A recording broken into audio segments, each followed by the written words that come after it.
Hey, good morning, everybody. Glad all y'all came out. Can y'all see okay? Great, perfect. So yeah, we're going to talk about a little heart health today. Anyone in here know anyone who's had a heart attack? All right, stroke? Who has high blood pressure? Oh, I mean, everybody's got to know somebody who's got that. So, it's good relative to all of us. We're going to kind of go a little overview, do some things that we're kind of being cautious for with our heart, and then talk about things that we can do to promote the health.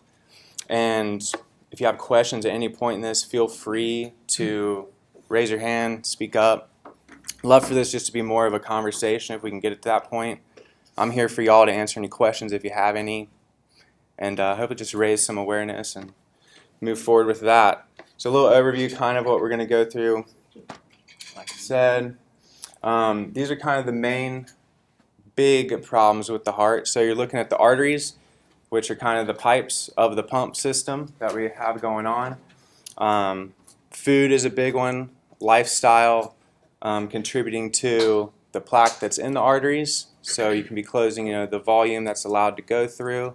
Those plaques can also be super volatile and break off. So we're trying just to keep an awareness on that. And then you can have actual, pump issues with arrhythmias, rhythm problems, and all of a sudden that pump is no longer pumping properly, efficiently. It can just kind of be sitting there quivering, not doing much. Heart infections, that's kind of going right at the heart itself with the muscle tissue, and it's just not being as efficient as it can be. And then you can also get inflammation throughout the piping system as well, so all the arteries once again. And then the congenital effects, which we're not going to go through too much right now today. We're really kind of focusing on the things that we can all do in our daily lives to prevent us from having any of these issues and move forward. So we all kind of know, like I said, the heart's the main pump. It's moving oxygenated blood throughout the body. So taking blood that needs oxygen, gets it to the lungs, moves it back to the heart, and then gives our brain the good oxygen, our organ systems, the rest of the body, that good oxygen. Without it, we don't do very well. And I briefly touched on it, those plaque formations. Once again, it's not only the plaque building up, but it's how volatile those plaques are, and that's kind of a new thing, coming out in the research. And that's where your food and lifestyle has such a key, important factor in that, is promoting that those plaques are stable, even though they're in your arteries, because we're all going to get plaques. It's just a natural occurrence as we're all aging and moving through, but we want good, stable plaques. We're going to go a little bit more into the heart blockages in just a second, and the strokes, as a couple people indicated they know people who've had those. And really wonderful that. And so once again, the heart attack signs, it can be pretty variable depending on male, female. It can also just feel like, hey, I'm just having a weird feeling. And it's not like in your face, hey, I'm having a heart attack issue. So in this top section, these are like the classic textbook signs, having the body aches, chest tightness. Some people say it feels like having an elephant, sitting on your chest. You can have radiation up the neck, down the arm. You can just have a sore shoulder, and that's just kind of persistent and underlying. And your body's gonna a lot of the times give you a feedback of, hey, this is not just a typical short shoulder. This is something a little bit deeper, a little bit bigger. So always good to listen to our body. And you can also have it in the stomach, and it can even be lower stomach. So you're like, oh, I have a little indigestion, a little gastric reflux or something. But listen to your body. It's like, oh, this doesn't go away. What's going on? And then these last ones are kind of going over with women will have a typically or sometimes different signs. Once again, this is more like textbook stuff. When you're experiencing it, it can feel a myriad of different ways. Women can sometimes break out more into cold sweats, feel more of those shoulder pains, back pains as well, and have nausea, dizziness, and some jaw pains. Has anyone in here experienced a heart attack? No? Okay. Because if you have, it's great just to share with everybody else what you felt, because it can be really weird. So if it's not like in your face, you can definitely kind of miss it, and then it goes away, and then it just leaves kind of recurrent damage over your lifetime. So if you're ever in doubt, like, always good just to go in, check in with the ER, make sure everything is looking good. So if something's not happening directly with the heart, which would be myocardial infarction, then it can happen up in the brain. And the big thing is just losing oxygen, whether it's in your heart or in the brain. So kind of two different ways. You can have a clot, and that's once again going back to, we were talking about that stability of the plaque over our lifetime. Those can break off, and then as they start going into narrower arteries, they'll just block in there. Sometimes the body can disintegrate them, and then blood flow can continue, and sometimes it can't. And that's when we have an issue. We start losing oxygen to the brain. Another way is here, which would be a hemorrhagic stroke, and that's where the artery gets a little leaky, or sometimes it can actually just fully burst, and then you'll have blood all in the cranium, and then that's just putting massive amounts of pressure on the brain itself, and that makes it lose oxygen over time as well. And these can be strokes. They can be in your face, or they can be kind of sneaky too, and come and go. So these are just kind of going over two different types. I kind of keep stressing this, the plaque clot, because so much we can do for that. And then blood clots can occur too. Sometimes we'll see those like post-surgery, that type of thing, or long periods of inactivity. So always good, if you ever get laid up post-surgery, you're ever on long travels, bus rides, plane rides, automobile rides, do the ABCs with the feet, move your feet around, keep blood flow, stand up, take breaks. Most of the time the body can compensate. We're pretty amazing at how we can do that, but sometimes it gets the better of us. And so here's kind of going over the signs of a stroke. Does anyone know anyone who's had a stroke? Yeah? Okay. So it affects everyone, or it affects a lot of us more than we think too. And like I said, these things can come and go. So if you start feeling awkward, weird, you're dizzy, blurry vision all of a sudden happens, it's not like all of a sudden sometimes you just slam right into stroke mode. Your brain will compensate back and forth, like flushing you with oxygen, rerouting pathways so that you can see again, and then it'll close you back down into this kind of state of unawareness, blurriness. Headache would kind of be like the classic sign, but you can just get loss of balance. You can be looking at a computer or a phone, and all of a sudden, like, you can't differentiate the numbers, or you can't differentiate the letters that are on there, and then all of a sudden everything slams back into focus. You can see it again, and all of a sudden it's gone again, and you're in la la land for a minute, and then it's back again. So I know it sounds obvious, but if those types of things are occurring, that's a great time to call a friend, or 911 would be a great number as well to call.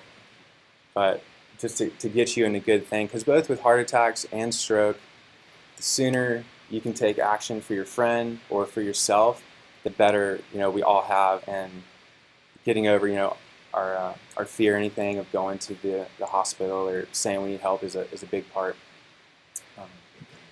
And then if these symptoms do occur, the lack of vision, and all of a sudden you're good to go, you're at work, you're good to go, you want to definitely go get checked out, make sure everything's solid, because you can have that residual occurrence later. You might just have a smaller clot now. You had a big clot, body ate it down, went to a small little clot, and they can give you some good little clot busters medicine, route it out up there, and you can be good to go.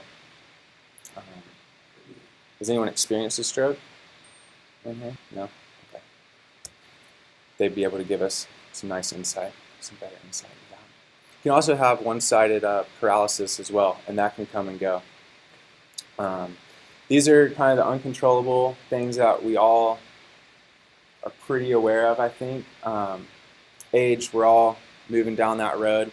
So as we start getting older, it's not that we're all going to have a heart attack, but it's just good to know that we should start getting checked out, be aware of it, getting a doctor to look out for you, going over your blood chemistry with you, making sure that everything's looking solid there.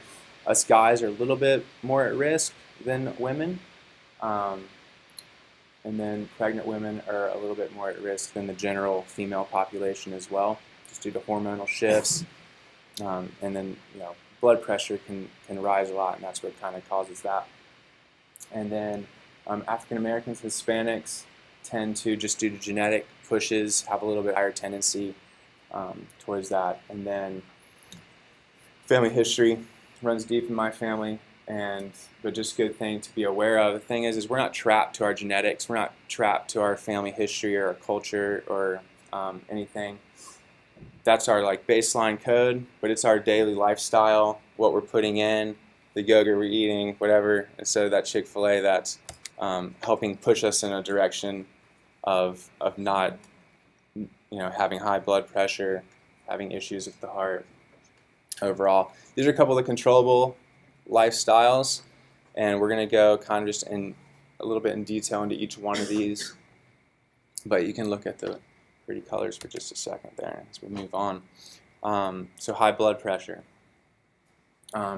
huge in our culture right now. A lot of us, we work a ton, we're stressed, we've got family history, we're not exactly eating as proper as we should and giving ourselves that time, and our blood pressure is constantly waving, coming up and down over the day, over the years, if we have a big stressful year.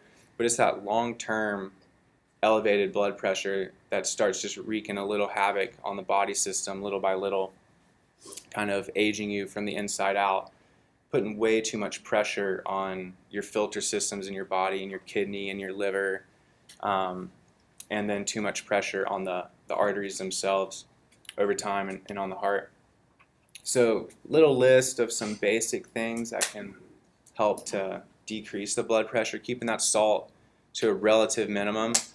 If you're eating out, there's pretty much no need to ever salt your food because you're getting tons of salt throughout the day. In our culture, there's, rarely do you ever see an iodine deficiency anymore. So salt is one of those things just to keep on the low side. Alcohol, keeping alcohol to a good little limit. We're going to go a little bit deeper into that. 1 to 2 drinks a day is a good little average to have. And tobacco use, keeping that to a minimum. We're going to go a little bit more. Y'all are over 2 drinks a day over there? 2 drinks. Comes out of the same bottle, it's considered 1 drink, right? Well, as long as you're passing it back and forth and someone's alternating, I guess. Tobacco use, we'll get a little bit deeper, but the thing about tobacco, alcohol, sugar is they kind of just, and stress actually, they just age you so much faster from the inside out, and you have no clue what's going on because, this is stuff deep in our body system, and slowly, next thing you know, your arteries, your heart, your kidneys are, 15, 20 years older than what you should be if you were living just a more balanced lifestyle. And then being physically active, moving around, and not just at work, because I know a lot of y'all work super hard, whether it's, in mechanics, painting, all that, all of y'all are up flights of stairs. But specifically, you want to take physical activity to a little bit higher level, and we'll go a little bit more into that. Cholesterol is a big one. So this has to do with the plaque formations in the arteries we were talking about. Keeping soluble fibers, whole grains, fruits, veggies at the forefront of that diet is huge. And then allowing, the other things to fill in, whether that's, if you're a cheese lover, allowing that to be, in that 15% of your diet, not in your 85%, 90% of your diet, because everyone loves the cheese, wine, all that good stuff, and the bread. But just the more veggies you load in, the more it cleans the artery system out, helps promote just an efficient system overall. And then omegas. So you can get that from, so the omega-3s are great because what they actually do is they kind of act like a cleanser in the arteries and a solvent. they go through and clean out those plaques we're talking about. They stabilize the plaques that are not stable, so that they're not kind of breaking off and shattering and going through the bloodstream. You get it through fish, that's classic.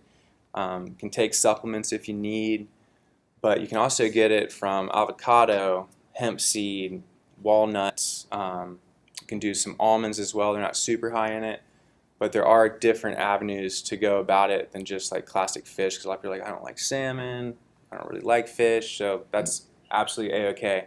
You can get it from other mechanisms. Grass-fed beef is a good one, versus like a corn-fed beef, or butters. You know, if you're into butters, then doing grass-fed butters, because those cows are assimilating that grass differently than they assimilate that corn, and that creates omega-3s in their meat and in their dairy products overall. So, and then we keep hitting on this exercise thing, which is just so powerful, and the research out is just coming through the roof. So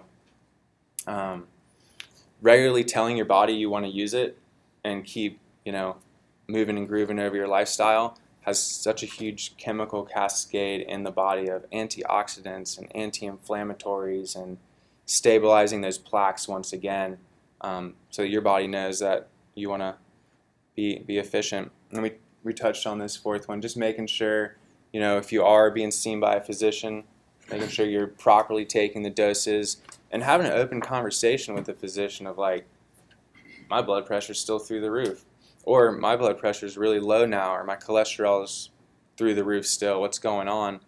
Because there's so many different medications. They work differently for every body, and really want to pinpoint in what's going on, because we're all unique, and you really got to just like pinpoint that with your physician. So they're there for you. I hope so. And get to the bottom of that. Ooh, back to the cigarette smoking. So we talked about it.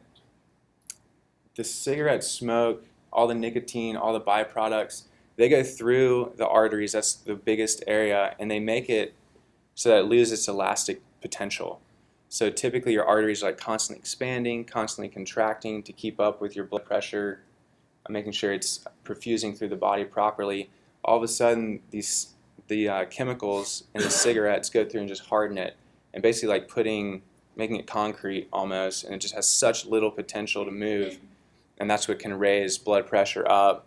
You lack the ability to open up those arteries to decrease the pressure overall. And it also plummets your good cholesterol typically, which is your HDL. I'm sure some of y'all are aware of that. And it just suppresses, and those omega-3s, like all those omega-3s you're putting in, it kind of suppresses their full potential to come to life. The great thing is within a year, you can decrease your risk. So it's not like if you've been smoking that it's a lost cause or anything. It's really quickly you can get back on track, and you can take certain herbs and lung tonics to help clean out the lungs faster. And you can see after 15 years, it's basically like you've never smoked at all. What's CAD? Cardiovascular disease. Okay. And just so you guys know, we are making a change to our insurance next year. If you are a smoker, you will pay more. So this is starting in the beginning of next year. So then you pay the same. Good try.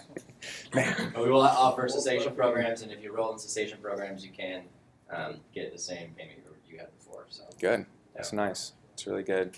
Yeah, it's nice to have that, y'all backing them up too, and doing that. I like that. Very good. And stress. We touched on it earlier. It's big. It runs rampant for all of us. All of us work a ton.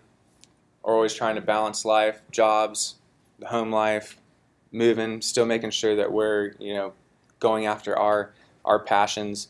So you want to take time for yourself, even at work. Make sure you're getting outside, getting a little sunlight in the daytime. If you can take a 5-minute break, get out there. If you find yourself sitting in a seat and you're on the phone, staring at the computer, stand up, stretch while you're on the phone. Kind of have to get creative with it when you're at work for sure. Because we all get trapped in our rut of, I gotta sit here and do this or be at this place at a certain time. But you can really find time just to chill out for a second, And if that means listening to some music real briefly or humming to yourself, whatever it is, doesn't really matter. It's just you got to find what works for you. Stretching is great in the morning, during the day, afterwards. When our body starts getting tight, we start switching over to a different side of our nervous system, the sympathetic side. So we want to try to stay in that parasympathetic side, which is more relaxed side. It allows us to digest our food, allows the blood pressure to be low. And we only get there through trying to be pain-free. So stretching allows like the back to be pain-free and allows you to start getting oxygen to the blood, or oxygen into your tissues, your muscles, your tendons, so that they're happy, because as they start getting stressed out, less oxygen kind of just has a cascading effect on the body. And sleep is probably the biggest thing. Most of us are probably deficient in sleep. For some reason, what was that?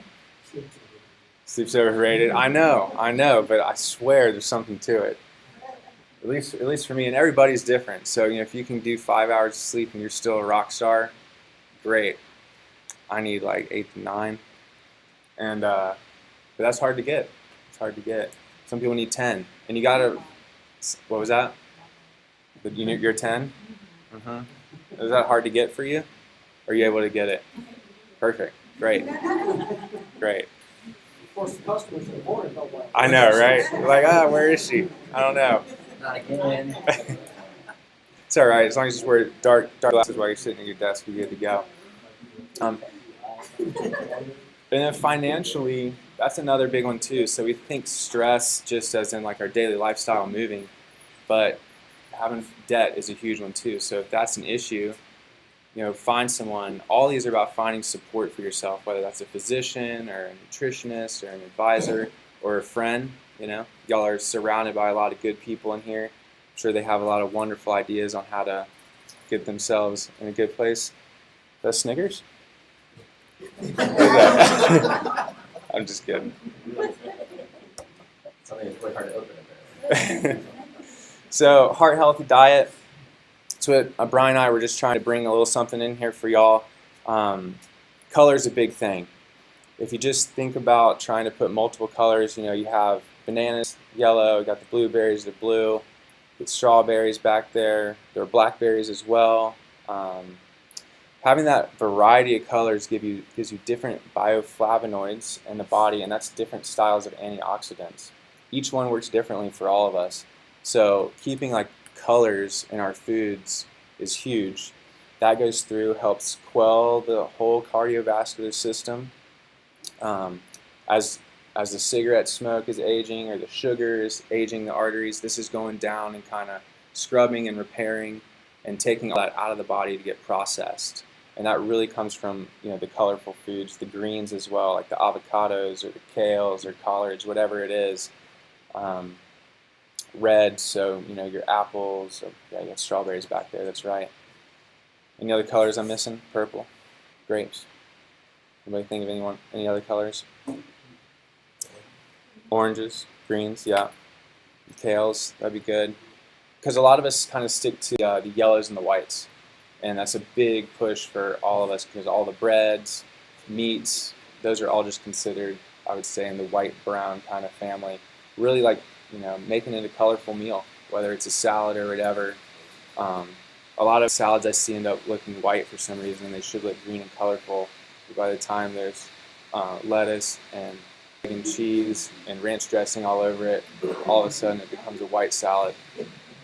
So, and then veggies. You can't load enough veggies. This says 3 to 5, but 8, 12 servings of veggies a day. You can't have too many vegetables.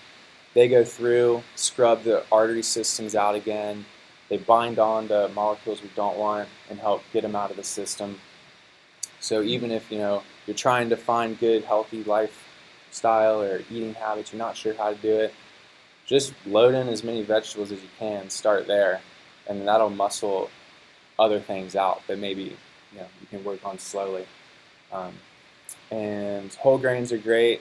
That's the fiber. So going into the granola back there, you want good soluble fiber in your diet. helps move everything through the system, makes everyone regular, which is great. We don't want to hold on to toxins, not a good thing for any of us. And then the healthy fat, this is once again like the omega-3 more rich foods, the avocados, olive oils, the nut butters are really good, peanut butter, almond butter, cashew butter, walnut are all good alternatives. We talked a little bit about the fats there. And there's different types of fat, and even within the saturated fat world, so there's like from meats and then there's from vegetables. If you can tend to stick more towards the vegetables side of it, like that's like olive oil, coconut oil. Those are styles of saturated fats versus, red meats and all that. I'm not saying don't do the meats, but just think about it. Like, all right, how do I lean into doing some more vegetable-based fats for the system? They just help clean out so much more than do on the meat side. So just finding that balance for yourself in that. And I'm more than welcome to go as deep into that conversation as y'all want. And then, just being aware of, not all the time, but if you're like, all right, I'm eating chicken a ton. Well, every other couple times, if you're seeing yourself or if you're at a risk, right, for heart issues, then take the skin off every other time. So you're just not getting that full-on, huge impact of those. Once again, we're going in those saturated fats that are based on the meat side. Because in all honesty, we don't move quite as much as we used to. What our genetics are kind of pushing us to be.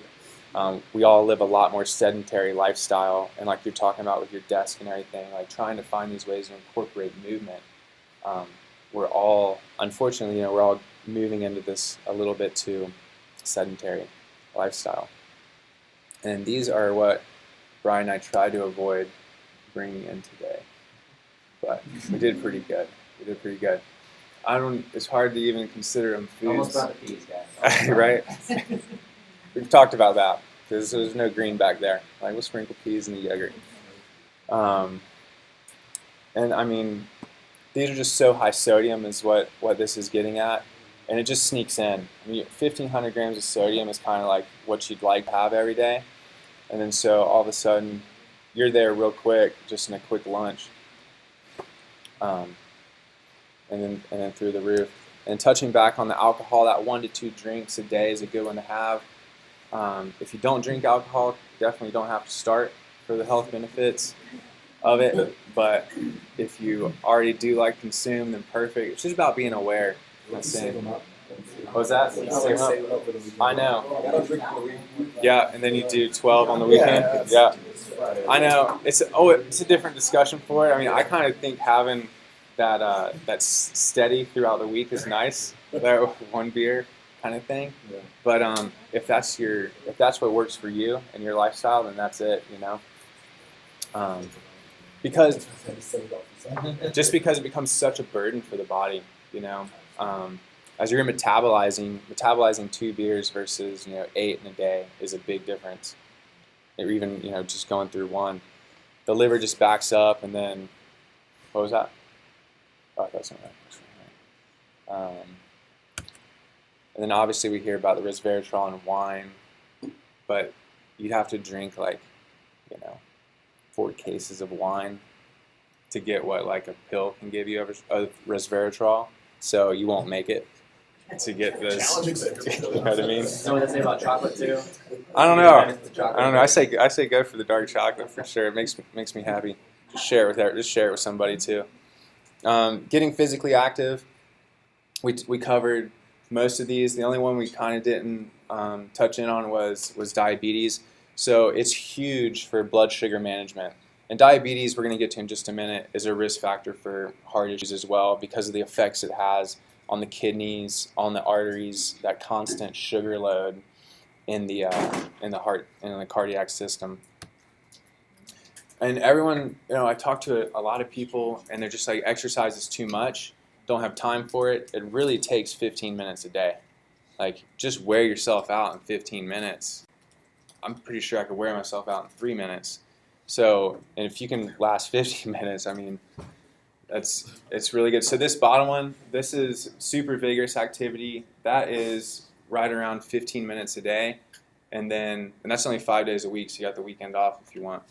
And then the other one's 30 minutes a day. So if you found somewhere in the middle, 20 minutes, 15, 20 minutes, doing a little combo of walk, jog, whatever, squats, you want something where you can feel the muscles burn, which is why walking isn't always the best thing when people are like, well, I walk an hour a day. That's great. Stress reduction, blood circulation, gets all that going, but you really, and that's a good lead way in if you're trying to get yourself into a place. But if you took that walk, took it to 30 minutes, and 10 minutes of that 30 minutes you did something that got your muscles burning, your biceps burning, your triceps, your legs, that's giving your body this indicator that you want to use it and that you need it to thrive and you need it to step up a little bit, to support you. That makes the HDL go up. We talked about that good cholesterol. Helps to increase that as well, which acts kind of like an omega-3 in the system, binding on, moving the bad cholesterols out of the system, or the beneficial. And keeping healthy weight, that's going back in just the lifestyle and the diet. Helps with the blood sugar management. It also helps with knees and ankles. Once we get to a certain threshold, it's different for everybody based on our bone density, but every pound we are over that threshold is about 4 to 6, 7 pounds of pressure on our knee joints and our ankle joints independently. So just keeping ourselves in a relatively good margin helps us over the longevity so that we can stay moving, stay active, and be able to walk without having to have another hurdle in front of us. And these are just kind of standard inches where they would like people to be under. Guys 40, females 35. And once again, it's all about finding your balance, your comfort, and moving through that. And then diabetes. So does anyone have families with diabetes that run it? Yeah, mine does, pretty deep. I got the heart stuff and the diabetes stuff in my family. But the great thing is like I was saying, we're not bound to it. It's our lifestyle. Good thing about type 2 diabetes is, super preventable just with our lifestyle and what we're eating, keeping that sugar low. And just having that constant sugar over our lifestyle just ages us, as I was saying again, from the inside out, and it just sneaks up on us. We have no clue it's going on, and then all of a sudden, slam, your body's internally is 15 years older than you are externally, and causes inflammation throughout the arteries. It causes those unstable plaques, as we were talking about. They just, they can break off a lot easier, and then also we're finding too, huge links in now with sugar leaking into the brain through the brain barrier. So that's leading into Alzheimer's disease, dementia, all of that type of thing. They're starting to call that a type 3 diabetes. I'm sure that will be more prevalent. Have any of y'all heard of that yet? No. So, you can have sugar in the bloodstream, gets out through the gut. Eventually that goes up the blood-brain barrier. And as that starts to get a little bit leakier over time, and when I say leaky, it's the cells are kind of start to split and separate a little bit due to our lifestyle and diet that allows extra sugars to then go into the brain, and that's leading to, so you have all these neurons firing, at least the neurons aging much faster than they would have previously if you wouldn't have had that huge sugar load. Because cellularly, we all need sugar we got it through the oatmeal, or through the fiber in there. There's some sugar already in there. We need that fuel, burn it, carbs, potatoes, that kind of thing. But when it gets excess, it becomes a toxin, for us on the cellular level. And that is it on that. So I just want to open it up to y'all if y'all have any questions, or if anyone has any insights they want to share with anyone else. I'll say it was a good lunch learn to have because we've done each one of your topics you talked about. We've done a separate lunch learn. We've done sleep, we've done stress, we've done diabetes, we've done carbs. I've recorded most of those, and I have the slides from them as well, so I'll share them all after. Nice. So that